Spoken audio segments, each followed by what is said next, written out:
Son las 8 horas con 12 minutos. Hemos dado a conocer opinión de los ciudadanos reportado por Sedatos. Vamos con otra importante opinión, en este caso personal e institucional. Se trata de el abogado Mauricio Larcón, director de la Fundación Ciudadanía y Desarrollo, entidad que realiza permanente diagnóstico y seguimiento de la situación del país. Mauricio, muy buenos días. ¿Cómo ve usted la situación de Ecuador? Gustavo, buen día. Un saludo para ti, para la audiencia de Antena 1.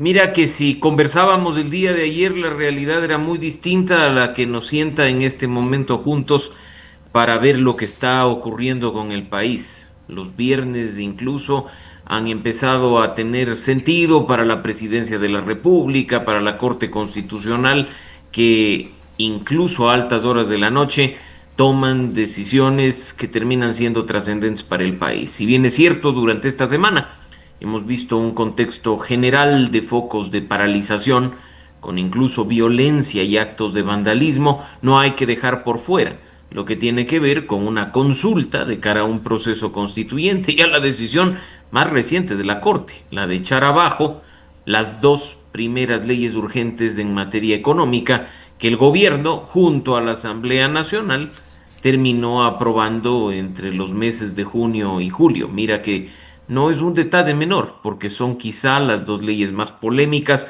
en cuanto a su contenido, en cuanto a su impacto, y que también dieron mucho que hablar el día de ayer, al haberse denunciado que la deuda que mantenía Corporación Novoa por asuntos tributarios con el Estado, beneficiándose de las leyes que han sido dadas de baja, se redujo en mucho más del 90%. Así es que creo que en este momento hay que esperar y ver. Hay más leyes que han sido impugnadas ante la Corte Constitucional, hay un proceso de referendo en marcha de cara al 16 de noviembre y hay tantos otros temas que empiezan a formar parte de una crisis política que lamentablemente parece no terminar en Ecuador. Quisiera saber su visión sobre el desarrollo del paro. No se tiene por parte de nadie una bola de cristal, ni mucho menos, pero hay varios análisis que señalan de que el paro, que está aún vigente, promovido fundamentalmente por la CONAIE, asumida también por varias organizaciones de trabajadores, organizaciones sociales, tiende a desmayar, que no tiene la fortaleza de otros paros. Mira, es indiscutible que estamos frente a un escenario completamente distinto al del 2019 y al de 2022, aunque su origen, la toma de medidas económicas que pueden afectar el bolsillo de los ecuatorianos, sea el mismo. Estamos frente a un movimiento indígena muy conflictuado, muy dividido. Mira que incluso el bloque de Pachacutic, directamente vinculado a la CONAIE, ha tenido problemas al interior de la Asamblea Nacional. Así es que lo que estamos viendo, sí, son focos aislados de paralización en el país con un fuerte impacto, pero mira que incluso a pesar de ser aislados, y yo me atrevo a decir mínimos, han demostrado tener fuerza y han llamado tanta la atención de los poderes políticos que han tenido que recurrir desde el Estado a narrativas bastante estériles y más propagandísticas, como tratar de asociar a una paralización como un brazo articulado con el Tren de Aragua, ¿no? Con ese grupo que hace poco fue tildado de terrorista.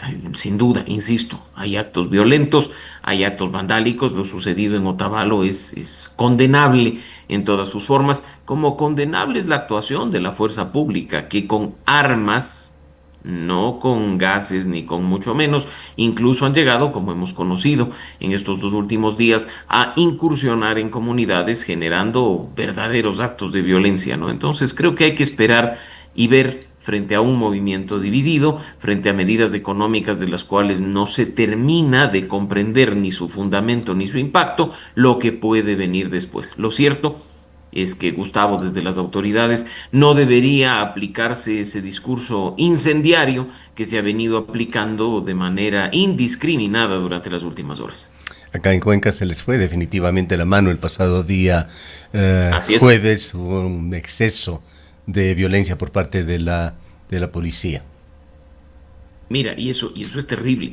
O sea, a mí me ha dado una lástima enorme ver que algo tan importante para un movimiento, o de aquellos que se manifiestan en Cuenca, como esas mantas tejidas por las personas que protestan, hayan sido secuestradas, quitadas por los elementos de fuerza pública, quién sabe con qué objetivo, quién sabe con qué fines. Eso es una forma de protesta pacífica, esa es una forma en la que sí se debe garantizar el derecho en la Constitución. Así es que ese tipo de cuestiones, insisto, dan lástima por parte de la fuerza pública y son total y absolutamente condenables. O el hecho de que hayan estado personas manifestando de piso, sentadas, arrodilladas en una plaza pública y que hayan sido atacadas por la fuerza pública de una forma brutal, como estamos viendo en este momento en el video, es inaceptable, Gustavo. Así es que, así como en un espacio anterior contigo dije, Cuenca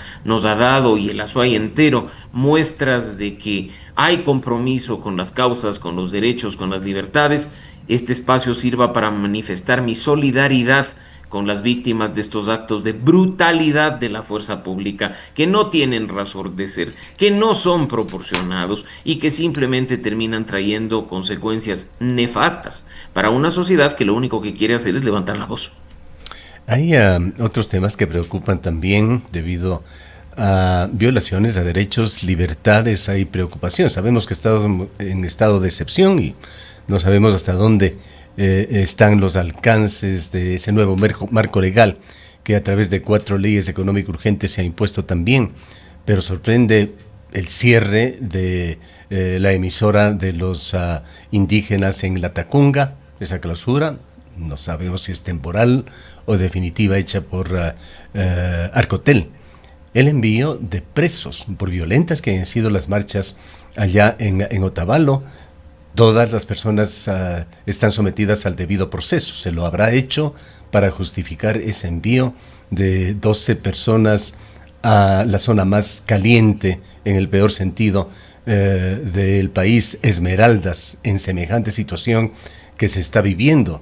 El cierre de cuentas bancarias de instituciones de varios dirigentes, entre ellos están algunos que tienen el pecado, entre comillas, de ser parte del cabildo por el agua de Cuenca. Mira, Gustavo, varios temas de los que tú has mencionado, si bien es cierto. La Constitución establece con claridad la facultad del presidente de decretar estados de excepción. Esto bajo ningún concepto constituye carta blanca para hacer lo que se está haciendo. Mira que la Constitución es clara en decir que un estado de excepción, no solo al momento de decretarse, sino al momento de aplicarse, debe observar principios de proporcionalidad, de legalidad, de razonabilidad. Que sí, que si bien es cierto mediante el decreto, se pueden limitar ciertos derechos fundamentales, la inviolabilidad de domicilio, la inviolabilidad de correspondencia, la libertad de tránsito, de movilidad, la de reunión y la de información, esto no significa bajo ningún concepto dar carta blanca al Ejecutivo y a las fuerzas del orden para hacer lo que les venga en gana. ¿Qué ha pasado con el canal del movimiento indígena? ¿A razón de qué y de manera preventiva se suspende o se revoca una licencia, un título habilitante de un medio de comunicación? Cuando eso pasaba hace unos años, y era un gran escándalo nacional e internacional, se decía que era un acto de autoritarismo, de totalitarismo. Hoy, lamentablemente, muchos sectores callan, no sé si por miedo o por complacencia. Mira lo que nos hemos enterado la tarde de ayer, que el tema del congelamiento de fondos en cuentas bancarias de dirigentes, de organizaciones, nada tiene que ver con la ley de transparencia social, como muchos pensaban, recientemente aprobada por la Asamblea, sino con una investigación abierta en la Fiscalía, con el Código Orgánico Integral Penal en la mano, por supuesto, enriquecimiento privado injustificado. Pero hay ¿De qué estamos realmente hablando, Gustavo? ridiculeces allí, como por ejemplo una de las cuentas que se han cerrado de unos de los dirigentes de la FOA, entidad que existe por decenas de años y que ha sido muy conspicua en la lucha por el agua. Está por allí Yacu Pérez, están otros dirigentes, pero uno de ellos, que tiene una pequeña tienda en Victoria del Portete, señalaba que una cuenta de $300, cuenta personal que tenía en uno de los bancos, le cerraron. ¿Qué sentido tiene esto? Mira, no tiene sentido alguno más que simplemente actuar desconociendo la normativa vigente, violándola de manera directa y afectando derechos y libertades de los ciudadanos. Que el odio o la polarización no nos ponga una venda en los ojos, Gustavo. Podemos estar a favor o en contra de las protestas, podemos estar a favor o en contra de la forma en la que la gente está haciendo las cosas, pero de ahí a utilizar el derecho penal para perseguir, para hostigar y para llegar a estas cuestiones, o abusar del poder administrativo para limitar la libertad de expresión y la libertad de prensa, de ninguna manera. Hace unos años, cuando el titular del poder era otro, actos como estos eran condenados de forma masiva. Hoy, insisto, muchos sectores callan. Lamentablemente, esto evidencia la incoherencia de varios que al parecer no tenían problema con el autoritarismo, sino que con el autoritario de aquel entonces no tenían cierta sintonía. Hoy que lo consideran uno de los suyos, pues simplemente agachan la cabeza, se hacen de la vista gorda y dejan que las cosas pasen. Así que, al igual que lo dije hace un momento, no solo se trata de solidarizarnos con aquellos que han sido agredidos por la fuerza pública, sino también con aquellos que en este momento están siendo víctimas de persecución mediante el uso del derecho penal de una forma que lo único que busca es callar las voces críticas y callar la disidencia. Bien, sería muy importante también conocer su punto de vista sobre la Asamblea Nacional Constituyente que se perfila. Por supuesto, es un camino muy largo, incluso tortuoso, pero empezaría con una consulta popular, terminaría en aproximadamente un año y medio con un gasto directo para el Estado de por lo menos unos $300 millones. Está allí la gran pregunta: ¿vale la pena esta aventura, no solo del gobierno, aventura de el país? ¿Se podrá cumplir con esa esperanza de cambios positivos que se quieren, corrigiendo o cambiando radicalmente a lo mejor a la Constitución de Montecristi? ¿Será el escenario para que atestiguemos más concentración de poder desde el Ejecutivo en Ecuador? ¿O habrán sorpresas? ¿Cambiará el escenario político con la recuperación de varios partidos, movimientos políticos que hoy se muestran poco orgánicos? Gustavo, empecemos por lo importante, por lo que nos duele a los ecuatorianos, por el bolsillo. Se ha retirado el subsidio al diésel, ha generado paralización, ha generado protesta. El gobierno nacional ha dicho que con la eliminación de este subsidio pretenden ahorrar cerca de $300 millones. Si a eso le quitamos las compensaciones que están otorgando, probablemente el Estado ahorre 200 millones. ¿Cuánto nos cuesta eventualmente un Ya. proceso constituyente? Solamente cuadremos las cifras, Mauricio. El subsidio al diésel se suponía era 1.100 millones de dólares. ¿Cómo es que se Así reducen es, a montos tan así es, bajos? Gustavo. Pero mira, lo que estamos hablando, y esto también es importante decirlo, no se ha retirado el subsidio en su totalidad. El decreto ejecutivo que determinó esta medida hace algunas precauciones en cuanto a escalabilidad, en cuanto a bandas de flotación y en cuanto a tantas otras cosas, no generando un ahorro total. Por eso es que el ejecutivo ha dicho mantener el subsidio en su totalidad representa un gasto anual de 1.100 millones de dólares. Pero como lo estamos eliminando a mediados de septiembre, proporcionalmente hablando, no es un año fiscal completo, Gustavo. Se prevé ahorrar en el 2025 321 millones de dólares. Se dijo que pues vienen las compensaciones al transporte urbano en cuanto a lo que se ha visto, que para lo que resta del 2025 estaría en torno a los 100 millones.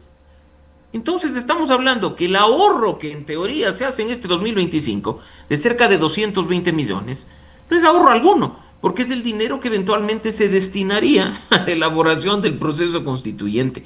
Eso es vernos la cara, Gustavo, porque yo creo que acá no estamos para gobernar en función de los caprichos de una persona.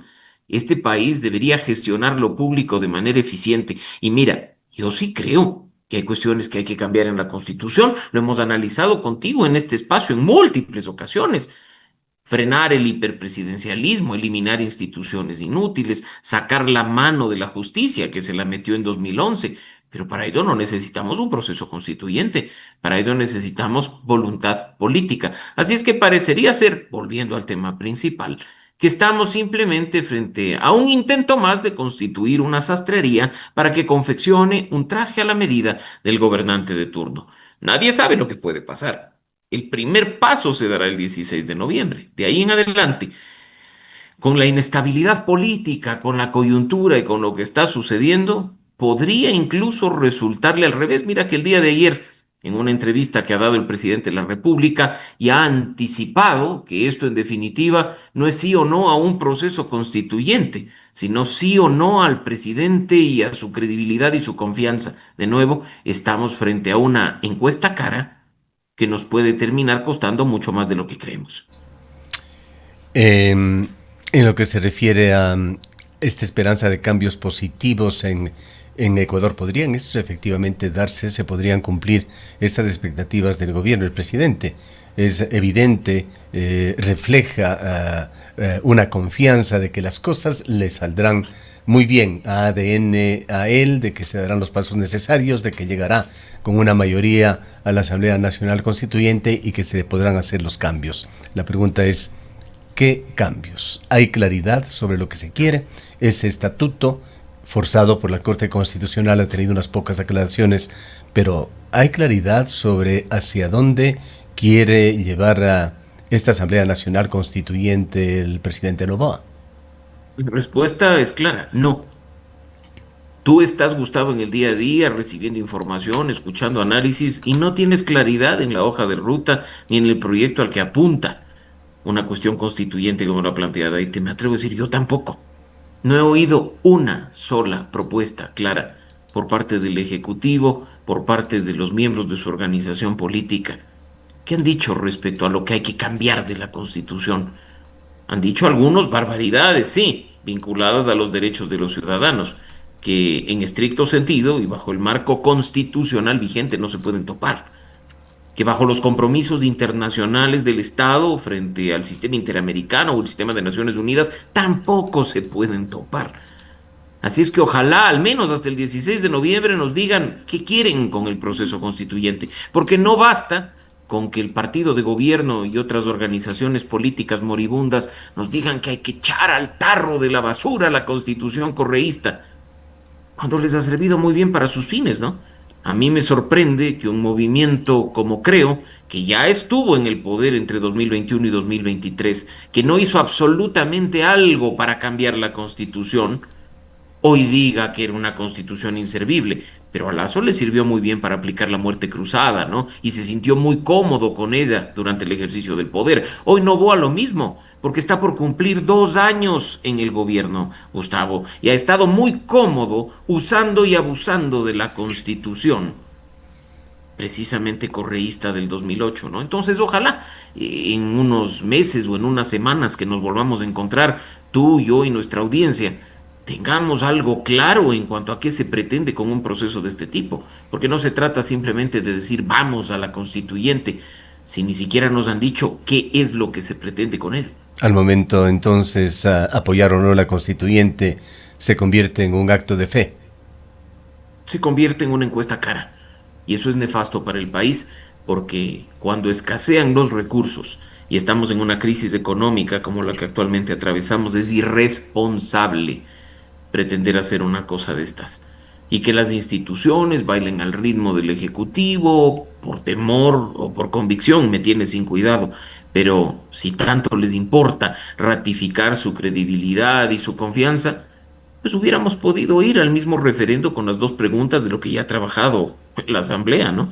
La de las bases militares, la del financiamiento de la política. Pero mira lo gracioso que es, Gustavo, que ni siquiera ese trabajo tan básico pudieron hacerlo bien, porque el tema del financiamiento de la política, como fue aprobado por la Asamblea Nacional, no elimina el fondo de promoción electoral. Los ecuatorianos seguiremos financiando la publicidad en medios de comunicación, así gane el sí en esa pregunta. Lo que estamos eliminando con el cambio propuesto y aprobado por la Asamblea es el fondo partidario permanente. El dinero sí que en efectivo les damos a las organizaciones políticas, pero no el que tanto cacareaban que tiene que ver con la publicidad en medios. Así es que a echarle mucho ojo, porque mira, yo tampoco, si es que gana la propuesta del Ejecutivo, quiero ver a un grupo de personas que ni siquiera saben redactar una ley, redactando la norma suprema de este país. Los actos de irresponsabilidad política hoy abundan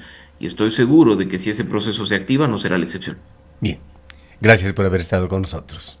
Gracias, Gustavo. Un buen fin de semana para ti y para la audiencia de Antena 1. Igualmente, Mauricio. Han escuchado al abogado Mauricio Alarcón, director de la Fundación Ciudadanía y Desarrollo. Son las 8 horas con 32 minutos.